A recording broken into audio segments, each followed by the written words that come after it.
जिन कार्यकर्ताओं ने जनता के पास जाकर के और समाजवादी पार्टी के पक्ष में लोगों को जोड़ने का काम किया, उन कार्यकर्ता नेताओं से आज मुलाकात थी। क्योंकि करहेल विधानसभा ने अच्छे वोटों से समाजवादी पार्टी को जिताया।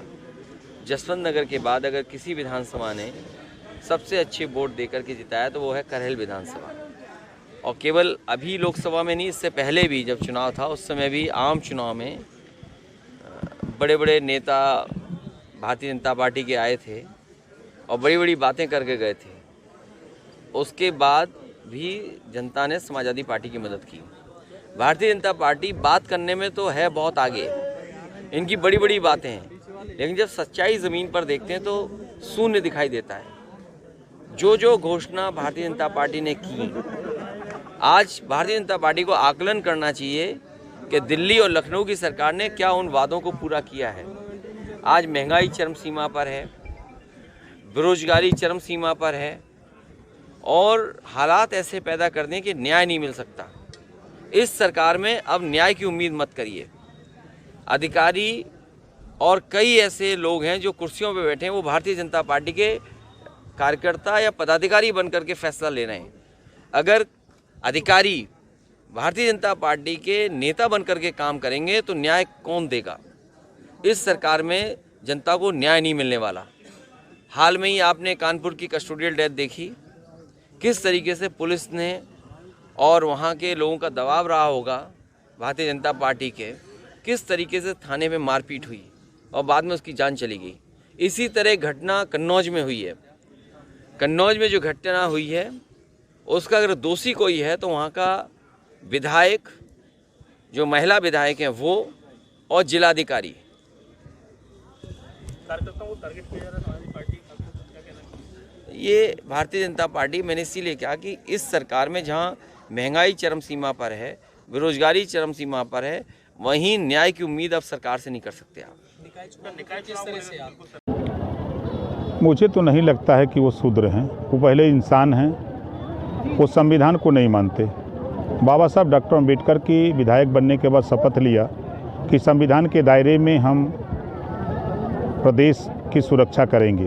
बाबा साहब डॉक्टर अम्बेडकर जी संविधान में कहीं शूद्र शब्द का जिक्र नहीं किया है, तो कैसे वो अपने को कह रहे हैं कि हम शूद्र हैं? रामचरितमानस की दोहे को तूल दिया जा रहा है। देखिए, वो कब की चौपाई है अभी पता नहीं उन लोगों को, कब कहाँ उस चौपाई की बात की गई थी।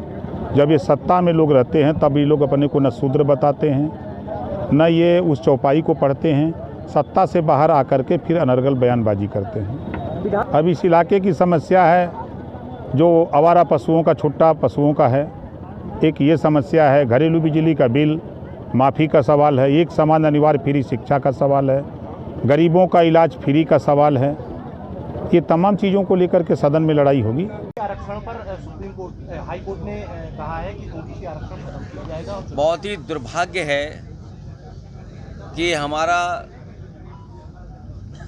पिछड़ों का हक छीना जा रहा है, और ये केवल पिछड़ों का हक नहीं छीना जा रहा है। भारतीय जनता पार्टी इस सत्ता में रही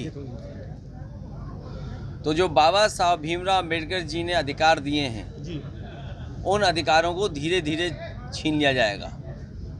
अभी कुछ चीज़ें दिखाई दे रही हैं और कुछ चीज़ें नहीं दिखाई दे रही हैं। भारतीय जनता पार्टी हमेशा आरक्षण विरोधी काम किए उसने। भारतीय जनता पार्टी आरक्षण विरोधी है, पिछड़ा विरोधी है।